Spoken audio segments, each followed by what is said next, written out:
Les scientifiques ont toujours raison. Non. Il y a des vérités incontestables. Presque oui. Certaines choses sont trop compliquées à comprendre pour un citoyen moyen. Oui, si on n'a pas le temps de les expliquer. Tout ne doit pas être vulgarisé. Tout ne doit pas être simplifié. La science est un pilier de la démocratie. Par les temps qui courent, je répondrais oui, ça devrait. Les politiques ne sont plus guidés par l'intérêt collectif. Non, je me refuse à des généralités comme celle-là. Aujourd'hui, plus personne ne croit en rien. C'est ce que vous croyez?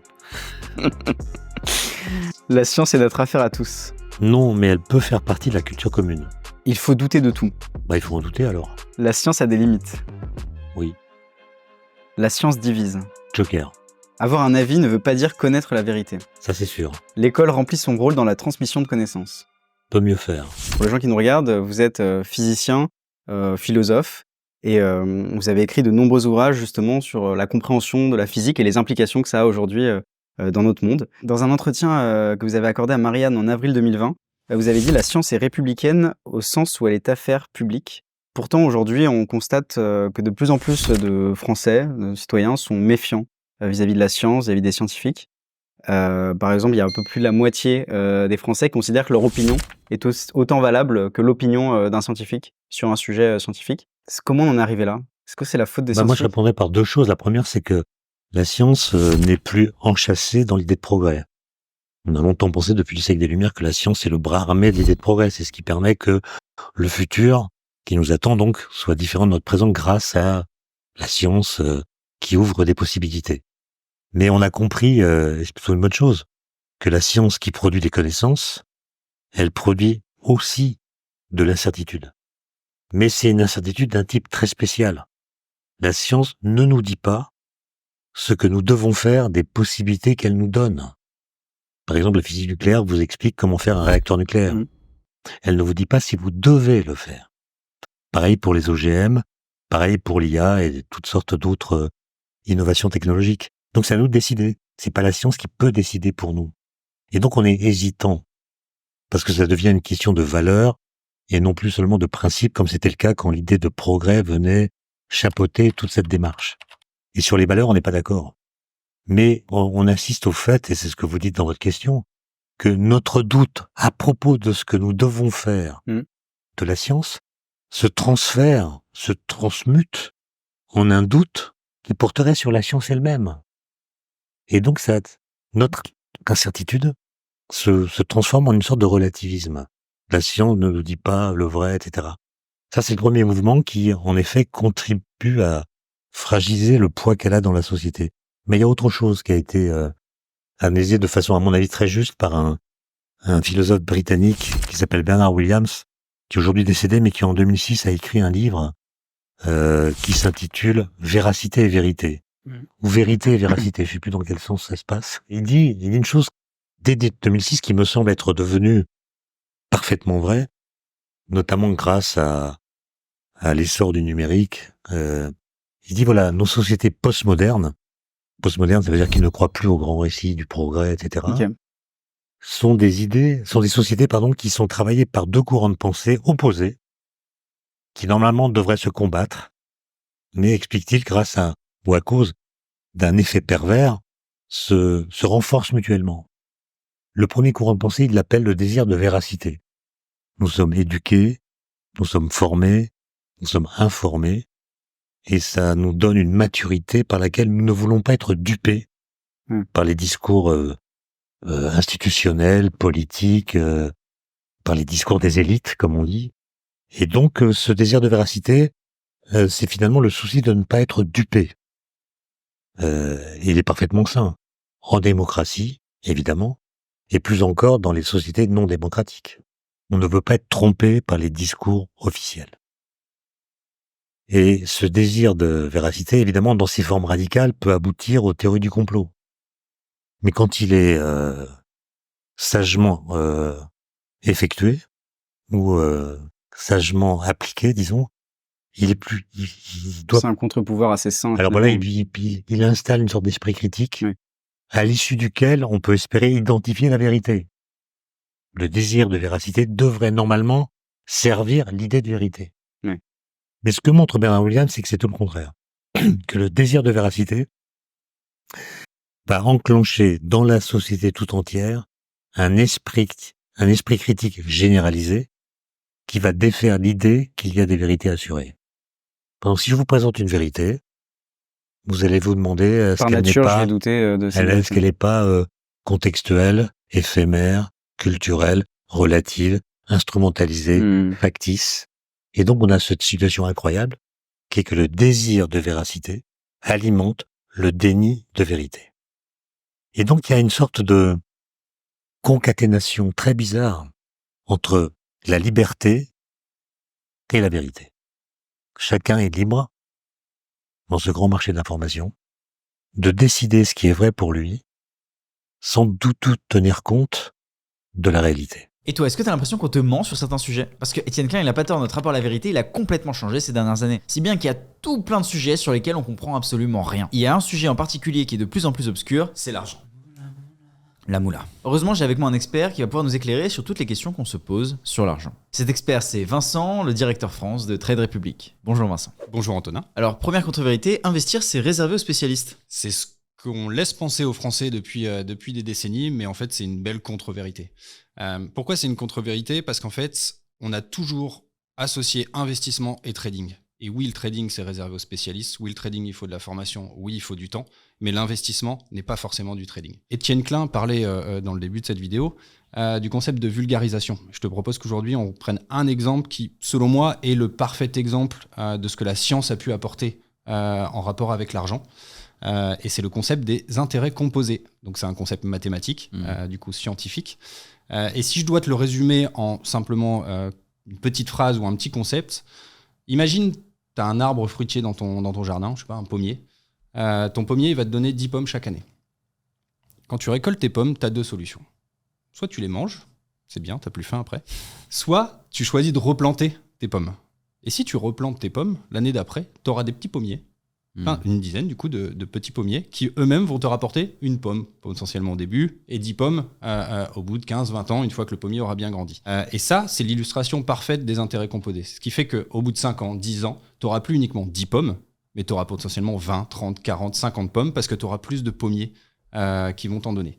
Donc l'idée, c'est de dire, ne consomme pas ton gain immédiat, mais réinvestis-le pour ton futur. Et donc ça, c'est un concept mathématique qui nous vient du coup de la science, qui est utilisé également dans plein d'autres domaines. Une fois que tu as compris ça, au final, tu as compris qu'il faut planter tes pommes le plus tôt possible pour pouvoir avoir le plus de pommes à la fin. Un petit exemple concret peut-être en termes de chiffres. Imaginons tu as 30 ans, tu investis 10 000 euros et toute ta vie, ces 10 000 euros vont te rapporter 5%. Les intérêts générés par ces 10 000 euros, entre la 10e et la 20e année, c'est environ 10 000 euros. Donc c'est déjà beaucoup, parce que c'est autant que ton capital de départ. Les intérêts générés par ces mêmes 10 000 euros entre la 30e et la 40e année, c'est 27 000 euros sur les mêmes montants. Donc en fait, c'est les intérêts du démarrage qui eux-mêmes génèrent des petits intérêts. Les Français vont avoir une très mauvaise retraite. Pour moi, c'est pas forcément une contre-vérité. En tout cas, dans l'état actuel des choses, c'est une vérité, étant donné le système actuel des retraites en France. Si je dois le résumer en quelques mots, ceux qui travaillent actuellement payent pour ceux qui ne travaillent pas actuellement, donc pour les retraités. Mais ils ne cotisent pas pour eux-mêmes. Ce qui veut dire que ceux qui travaillent actuellement, quand ils seront eux-mêmes en retraite, ils vont devoir compter sur ceux qui travailleront à ce moment-là. Pour moi, ça crée beaucoup d'incertitudes. Qui est capable de prédire le nombre de personnes qui seront au travail dans 20 ou dans 30 ans? Qui est capable de prédire si l'État sera en capacité de financer le manque à gagner pour financer les retraites à ce moment-là? Pour rappel, actuellement, le financement des retraites, il est responsable de 50% de la hausse de la dette en France depuis 2017. Donc c'est colossal. Face à ces incertitudes-là, mon meilleur conseil, ça serait ne pas attendre de l'État ou des institutions de prévoir ça à notre place, mais bien de prévoir ça par soi-même en capitalisant, en bénéficiant des intérêts composés pour pouvoir avoir un capital au cas où au moment de sa retraite. La bonne nouvelle dans tout ça, c'est qu'il y a au moins une partie de la population qui a compris ce sujet-là, c'est la génération Z. Donc c'est nos jeunes de 18 à 25 à 30 ans qui, eux, d'après les chiffres, se sont mis massivement à l'investissement pour le long terme. Donc on parle d'ici de prévoir, de mettre quelques dizaines, quelques centaines d'euros tous les mois en vue d'avoir un capital suffisant au moment où ils auront 60, 65 ans pour pouvoir utiliser ce capital-là pour compenser le manque de retraite qu'ils auront de la part des institutions publiques. Les méchants actionnaires dirigent le monde. c'est une contre-vérité. Je vais te donner un petit exemple. En 2021, lors de l'Assemblée générale de Total, il y a un petit groupement d'actionnaires qui représente entre 1 et 1,5% des actions de Total, qui a réussi à mettre au vote une résolution poussant Total à modifier sa stratégie pour se mettre en accord avec les accords de Paris en termes de pollution. Donc à changer complètement sa stratégie de production pour réduire ses émissions de gaz. Mais au final, avec seulement du coup 1% des droits de vote, ils ont réussi à avoir 17% de votes positifs pour cette résolution lors de l'Assemblée générale de Total Energy. Ça montre bien qu'en fait, il n'est pas uniquement utile de manifester quand on veut faire changer les choses, on peut aussi le faire de l'intérieur.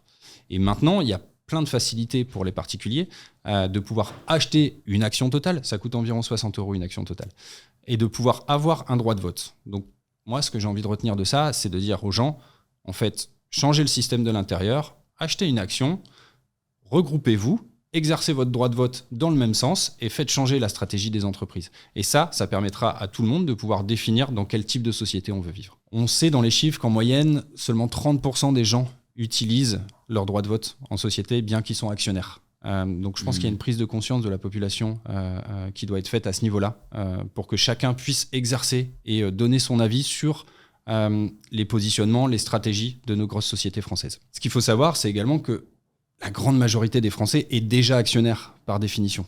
Les gens ont des actions, que ce soit dans leur contrat d'assurance vie ou dans leur plan épargne retraite. Le seul problème, c'est que c'est une détention qui est intermédiée via un assureur. Et donc, les gens ne peuvent pas exercer leur droit de vote directement, d'aller en assemblée et de voter, ou de remplir le petit papier qui dit « voilà, moi je vote pour telle ou telle résolution ». Par contre, si les gens détiennent les actions en direct via un compte titre ou via un plan d'épargne en action, par exemple, là, ils ont la possibilité d'exercer directement leur droit de vote et de voter lors des assemblées générales. Merci beaucoup, Vincent. Merci à toi, Antonin. Et on retourne à la vidéo. Est-ce que ça, c'est pas la faute à nos sociétés modernes, justement, démocratiques, où on est totalement libre? Est-ce que c'est cette liberté factuelle qu'on a acquise au fur et à mesure des années qui nous donne ce droit, entre guillemets, de dire je peux Mais dire quand ma vous vérité? dites c'est la faute, implicitement, vous m'invitez à désigner un bouc émissaire. C'est la faute d'eux. C'est ben en tout cas justement- qui est responsable? Comment Eh ben- on en est arrivé là? Eh ben, moi, je pense que, justement, ce qui se passe est en train de nous renseigner sur le fonctionnement de notre cerveau. À quoi accordons-nous de l'attention? Et à quoi accordons-nous du crédit? Notre cerveau, il n'est pas venu de nulle part, il a évolué. Il a évolué dans un monde où l'être humain avait très peu d'informations, au sens moderne du terme, sur la météo qui allait advenir, sur toutes sortes de choses qui pour nous sont faciles d'accès. Mais notre cerveau, il a développé ce qu'on appelle des biais cognitifs qui nous permettent de prendre des décisions quand nous manquons d'informations. Donc c'est l'expérience, c'est le bon sens, c'est la confiance en une personne qui a autorité et à qui on accorde plus de crédit qu'à la moyenne, etc., etc. Et ces biais cognitifs, ils existent toujours. Dans un monde où nous sommes surinformés. Et donc, ils continuent d'agir, ils continuent de produire leurs effets. Et notre cerveau, il n'aime pas être contredit. Voilà. Le cerveau, il est pas adapté à ce qu'on lui Il donne. n'aime pas être contredit, c'était vrai avant le numérique. Avant le numérique, les gens de gauche ne lisaient pas le Figaro. Les gens de droite ne lisaient pas l'Humanité. Pourquoi? Parce que quand vous lisez le journal, vous voulez que la façon dont le monde vous est rapporté soit homomorphe à votre propre lecture du monde. Si vous êtes choqué par ce que vous lisez, ou pas d'accord, vous changez de journal. Mais le numérique vient renforcer ça par des algorithmes qui ont au fait de repérer vos tropismes intellectuels, culturels, vos habitudes de consommateur, etc. Et vont vous alimenter en articles et vidéos qui vont dans le sens de ce que vous pensez déjà. Et donc vous serez soumis à des biais de confirmation.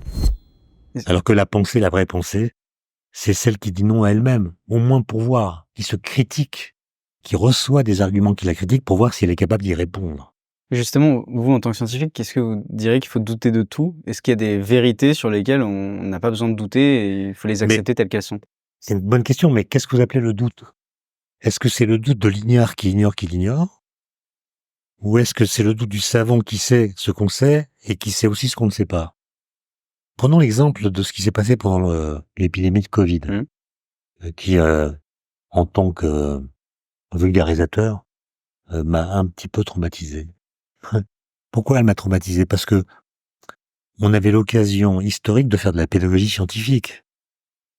Mais qu'est-ce que c'est qu'un essai en double aveugle? Qu'est-ce que c'est qu'un essai randomisé? Qu'est-ce que c'est qu'une expérientielle? Le mot a été utilisé très souvent, on l'a jamais défini expérientielle. Pourquoi il faut pas confondre corrélation et causalité? C'est pas parce qu'il y a des grenouilles après la pluie qu'on peut dire qu'il a plu des grenouilles. Ouais. Voilà. Si on peut le dire, mais c'est faux. Voilà. On a le droit de le dire, mais c'est faux. Voilà. Et au lieu de faire cette pédagogie en temps réel, on a préféré organiser des controverses factices, parfois prématurées, etc.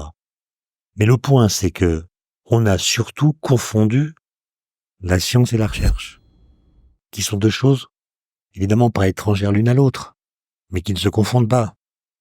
Ce que j'appelle la science, c'est un corpus de connaissances qui constitue les bonnes réponses à des questions bien posées. Est-ce que la Terre est ronde plutôt que plate? Réponse, oui. Est-ce que l'atome existe? Réponse, oui. Est-ce que les espèces vivantes évoluent? Oui. Vous avez le droit de douter, de critiquer. Mais vous ne pouvez pas critiquer à partir de votre seul ressenti, de vos croyances, et même de vos connaissances si elles ne sont pas adaptées à la question posée. Vous ne pouvez les contester qu'avec des arguments scientifiques. Bon. Et pour la forme de la Terre et pour l'existence de l'atome, je vous souhaite bon courage. Mais ça, c'est la science. Mais ce corpus de connaissances, nous savons qu'il est incomplet. Il pose des questions dont nous savons que personne n'en connaît les réponses. Par exemple, est-ce qu'il existe une vie extraterrestre? On n'en sait rien. Est-ce que le neutrino, qui est une particule élémentaire, est identique à sa propre antiparticule? On n'en sait rien, etc. Donc on fait des recherches. Donc le doute, ce doute-là, le fait de savoir qu'on ne sait pas, qui est un doute très particulier, parce qu'il est lié à la connaissance. C'est un doute qui est lié à la connaissance. Ce doute-là, c'est le moteur de la recherche.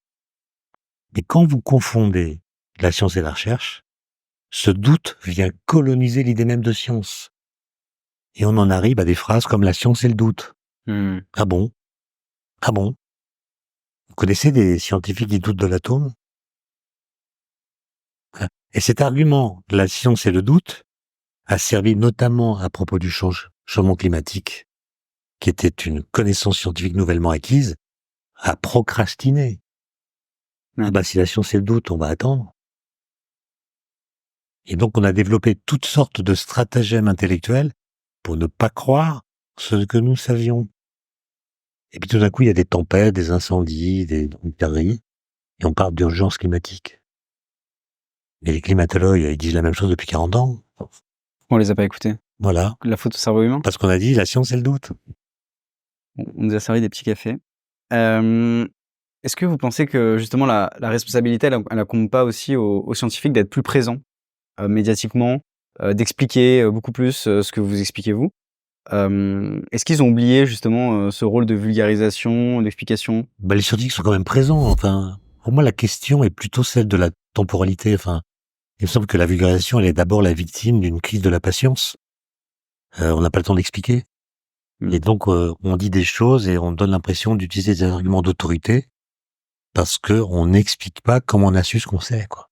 Ouais. On balance une information, connaissance qui peut être parfaitement avérée, mais si on ne prend pas le temps, si on n'a pas le temps d'expliquer comment on l'a su, parce que c'est là que c'est passionnant. Comment est-ce qu'on a su ce qu'on sait? Là, comment est-ce qu'on a su que la Terre est ronde?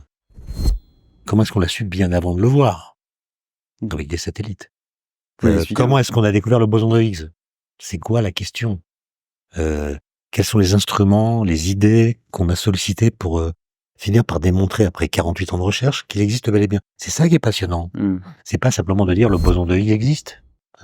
Et donc je pense que c'est pas une question de temps de présence ou de nombre d'interactions qu'on peut avoir par exemple, dans le système médiatique qui est important. C'est de s'asseoir, de se concentrer, de porter attention, d'écouter une histoire qui raconte comment on a su ce qu'on sait. Et on est donc mis en concurrence avec tous les autres dispositifs qui essaient de capter l'attention des gens. La publicité, l'information, etc. Et le fait que notre cerveau, il aime être diverti, quoi. Mais pourquoi ces signaux justement de publicité, de réseaux sociaux ou autres, ne sont pas pétris justement de cette culture scientifique? Mais peut-être parce qu'on préfère être diverti plutôt qu'instruit, enfin, je sais pas. On pourrait divertir en disant que la Terre est ronde, par exemple. Bon, pas non plus tout transformer en divertissement. Même si, évidemment, les émotions participent de la façon dont on entend, on reçoit un discours contenant des informations ou des connaissances. Donc moi, je pense qu'on est en train d'apprendre comment fonctionne notre cerveau, quoi, dans un régime qui est très différent de celui que les humains d'autrefois ont pu connaître. Et donc, je sais pas ce que ça va devenir. Moi, je suis quand même préoccupé, disons, par l'évolution de ce que Paul Valéry appelait la vie de l'esprit. Voilà. Est-ce qu'on est encore capable de vraiment argumenter? Est-ce qu'on va réduire notre pensée à des tweets ou à des slogans? Et j'oserais une analogie qui a été proposée par un philosophe que j'aime beaucoup, que je suis, qui s'appelle suis au sens de suivre, François Julien, qui dit finalement on est dans la même situation que les peintres, les artistes peintres au 19e siècle, quand on a inventé la photographie. Une nouvelle technique qui se présente pour eux comme une concurrence. On peut photographier des visages, faire des portraits, des paysages. On n'a plus besoin de passer des Et heures donc, voilà. Pardon. Donc il y a une concurrence technique. Et comment est-ce qu'ils ont réagi à cette concurrence technique? Par l'invention de l'abstraction. Donc la concurrence technique les a portés à mieux faire ou à faire autre chose. Et aujourd'hui, il y a le développement de l'IA, du numérique en général. Et la question est de savoir si est-ce qu'on va déléguer à l'IA certaines de nos facultés de pensée, auquel cas nous allons démuscler nos cerveaux, ou est-ce qu'au contraire, cette concurrence technique va provoquer un essor humain de la vie de l'esprit? Autrement dit, est-ce que l'IA va nous aider à penser mieux, ou va au contraire, nous pousser à penser moins? Ouais. La question est ouverte. Je pense pas que la réponse soit encore connue. À un moment donné, on va la connaître assez rapidement. Vous avez une intuition, vous, dessus? Non, j'ai peur que la République sur cette question se divise. Qu'il y en ait qui soient mieux armés pour mieux penser, d'autres qui vont être condamnés à penser d'une façon qui est organisée, de telle sorte que ils vont suivre des courants et que l'idée même de vérité va se balkaniser, quoi. C'est ma crainte, ça. Et quel rôle doit avoir la République, justement, là-dessus? Est-ce que c'est à elle de dire, non, on se sépare pas, on essaie de faire un commun ensemble et de penser cette technologie? La République, elle doit empêcher une trop forte communautarisation des esprits. Vous êtes jeune, donc vous êtes jeune, ça veut dire que vous n'êtes pas loin de la période de vos études. Ouais. Et j'imagine que pendant vos études, vous avez lu le livre de Tocqueville, de la démocratie en Amérique. J'ai des passages, je l'ai pas lu, mais j'ai des passages. Et une année, il était au sujet de bac, je crois. Oui, mais il était aussi en prépa. Ou en prépa plutôt, oui, c'est ça. Bon, bref. Quelque part, Tocqueville dit, la plus grande menace pour la République, c'est pas les salons mondains. Parce que dans les salons mondains, les gens se parlent, se disputent, voire sont en profond désaccord, mais au moins ils sont ensemble à débattre. Il dit non, la plus grande menace pour la République, c'est la constitution de ce qu'il appelle des petites sociétés, qui rassemblent des gens, des clans, qui pensent les mêmes choses, qui s'abreuvent aux mêmes sources, et qui partagent des valeurs dont ils pensent qu'elles sont plus grandes que les valeurs du contrat social. Et qui vont mépriser, évidemment, et ne pas interagir avec les autres clans, considérés comme des rivaux, des ennemis. Et il me semble que le numérique, s'il est mal géré, peut produire ces petites sociétés. C'est que chacun, en quelques clics, se retrouve dans un chez-soi idéologique, une communauté numérique qui rassemble des gens qui pensent comme lui, s'abreuvent aux mêmes sources que lui, etc. Et si cette tendance se radicalise, alors on a une société formée d'individus qui vivent dans la même société, mais qui ne vivent pas dans le même monde, qui sont pas connectés aux mêmes valeurs, aux mêmes connaissances, aux mêmes vérités. Et la question est, dans un tel monde, comment maintenir un lien social? Comment maintenir ce que Bergson appelait une politesse de l'esprit, qui fait que vous pouvez parler à n'importe quel citoyen, quelle que soit sa formation, son métier, son âge, sa classe sociale, comme étant quelqu'un qui fait partie du même monde que vous. C'est ça qui me semble être menacé, puisque on voit bien que peuvent se constituer des milles qui nous enferment et qui nous séparent les uns des autres. Et justement par rapport à ça, il y a quelques années où la télévision ou même la radio était un des seuls médiums, pour créer un commun et tout le monde avait un peu le même commun avec ces médiums-là. Aujourd'hui, est-ce que, vous direz qu'il y a encore des figures communes pour, tout le monde, des personnes auxquelles on peut s'identifier, des personnalités, des grandes figures? Écoutez, je vais vous répondre en vous disant que je ne sais pas répondre à la question. En fait, j'en sais rien. Pourquoi je n'en sais rien? Parce que la question que je me pose, depuis quelque temps, avec une acuité croissante, qui devient inquiétante, c'est en quoi la société dans laquelle nous sommes, en l'occurrence la société française, ressemble ou non à l'image qu'elle montre d'elle-même dans les réseaux sociaux. Mmh. Autrement dit, est-ce que les réseaux sociaux disent des choses de notre société, ou est-ce que c'est une sorte de fabrication d'artefacts qui promeut des idées, des opinions, des violences qu'on ne rencontre pas dans la vraie société? Moi, quand on fait de la vulgarisation, on interagit avec toutes sortes de publics. Mais c'est des publics qui viennent vers vous, dans les conférences. Mmh. Sauf en prison, où on a un public qui est captif. Mais sinon, on rencontre des gens qui viennent vers vous. Et ça constitue un biais. Oui, complètement. Mais moi, dans les rencontres que je fais, quelles que soient les situations dans lesquelles je me trouve, je ne rencontre jamais de gens qui se comportent là comme je vois qu'on se comporte dans les réseaux sociaux. Mmh. Et donc la question c'est, est-ce que les gens qui sont violents, agressifs, binaires dans les réseaux sociaux ne viennent pas rencontrer les gens dans ces circonstances, ou est-ce que c'est une partie intégrante de la vie sociale qu'il faut prendre en compte? Et donc, ne sachant pas répondre à cette question, je vous donne un joker, j'en sais rien. Mais si la société se met à vraiment ressembler à ce qu'elle montre d'elle-même dans les réseaux sociaux, alors, très franchement, je me fais du souci pour la vérité et je me fais du souci pour le lien social. Pourtant, est-ce qu'on peut pas se dire qu'aujourd'hui on est quand même dans une ère où on est, l'ère la plus civilisée, ou en tout cas l'ère là en Europe, en France en tout cas, où on est, le plus éduqué par rapport à il y a 150 ans, 200 ans, où les gens de manière moyenne, ont plus d'éducation, ont été plus longtemps à l'école, que leurs aînés. Est-ce que, C'est une très bonne question. mine de rien, on n'a pas l'impression en fait qu'on est en décalage parce qu'à une certaine époque, peut-être que les gens savaient moins, étaient moins proches de la science, encore moins qu'aujourd'hui, mais ils pouvaient moins l'exprimer parce qu'il y avait pas les réseaux sociaux, on s'en rendait Voilà. peut-être moins compte et on était moins Voilà. proche d'eux finalement. Absolument. Quand vous pensez au XVIIIe siècle, Ouais. siècle des Lumières, bon, moi j'aime beaucoup lire les auteurs de cette époque, Voltaire, Rousseau, l'écriture de Rousseau. Je suis pas d'accord avec les thèses de Rousseau, mais quand même sa langue, son écriture. Condorcet, Tocqueville que j'ai cité un peu plus tard. On pourrait dire, mais siècle des Lumières. Quelle qualité de pensée, d'écriture, de style, d'argumentation. Bon. Et donc je me dis, tiens, le XVIIIe siècle, c'est quelque chose.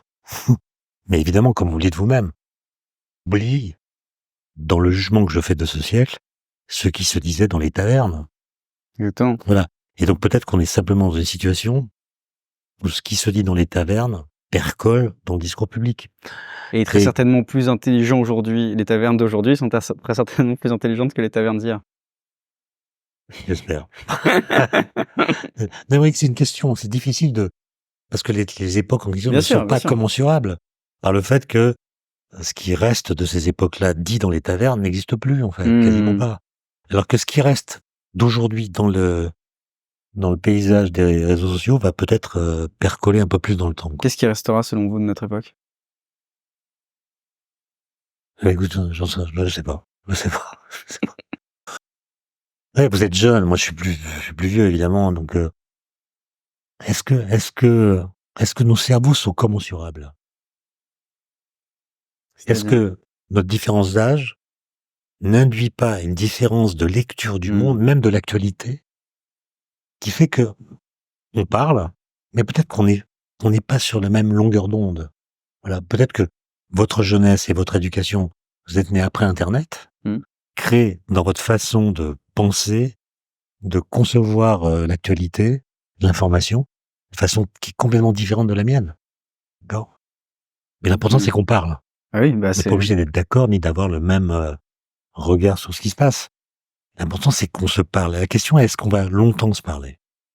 Est-ce que on va pas préférer discuter avec des gens qui ont le même cerveau que nous et puis traiter les autres d'indiens? et est-ce qu'on peut parler avec tout le monde, pour vous? Moi, je pense qu'une république, c'est un endroit où on pratique, je le disais tout à l'heure, ce que Bergson appelait la politesse de l'esprit. On doit pouvoir parler avec tout le monde. Et si on renonce à le faire, en créant dans sa façon de concevoir la société des strates, des couches, des classes, alors à mon avis, on sombre dans une forme de communautarisme, dont on voit d'ailleurs des exemples se répandre en Europe, hein, qui moi ne me séduisent pas du tout. Pensez à quoi? Bah, je pense la laïcité. Voilà, je pense que la laïcité, c'est une valeur essentielle de la République, que d'aucuns présentent comme un racisme, ce avec quoi je suis pas du tout d'accord. Faites référence à Aurélien Bélanger. Je fais référence à personne. Voilà, moi, je suis de plus en plus laïque. Quand j'étais plus jeune, j'avais une laïcité relative, tolérante, molle. Mmh. Mais je suis en train de la durcir. Il y a eu, autour de la laïcité, une laïcité évidemment dévoyée, la réinvention d'un racisme à gauche, la réinvention d'une idée que la civilisation occidentale était supérieure aux Un autres. racisme, vous parlez de racisme? Pour vous, c'est essentiel? Bah, c'est ce qui empêche le Pour faire communauté, communautarisme. ouais, Voilà, c'est c'est ce qui maintient l'obligation d'un lien social par le fait qu'on participe à un moule commun sans montrer d'emblée sa différence. Voilà, parce que ce qui menace la République, c'est ce que d'aucuns appellent le narcissisme des petites différences. Voilà. Mmh. Je me présente comme étant différent des autres. On peut pas fonctionner comme ça. Vous avez déjà discuté avec, un platiste ou quelqu'un qui croyait pas à Oui. l'existence de l'atome? J'en connais qu'un. Ah oui? En fait, il y en a, paraît-il, pas mal, d'après les enquêtes, 1 sur notamment 10, ouais. celle de la Fondation Jean Jaurès. Mmh. Le chiffre, c'est 17%. Ouais, c'est vrai que c'est même plus quand même conséquent, beaucoup, 17%.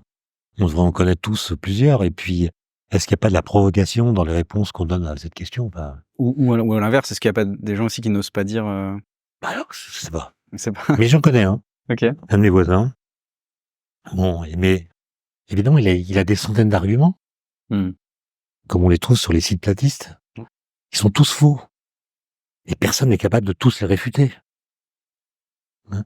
Et d'ailleurs, les gens qui savent que la Terre est ronde, est-ce qu'ils savent dire comment on a su qu'elle est Mmh. ronde? D'accord. Mais il faut quand même discuter avec ces gens. D'ailleurs, ce monsieur, il a fini par me dire un jour, Monsieur Klein, vous savez, des platistes, on en trouve tout autour du globe. Il reconnaît quand même Voilà. qu'il y a un globe. Voilà. Vous voyez, ça se travaille. Très bien. Est-ce que vous voulez rajouter quelque chose? Mais non, je veux vous remercier. Bah, merci à vous. Merci pour votre habileté à poser des questions et pour avoir le courage, alors que vous êtes jeune, d'inviter ceux qui ne le sont plus.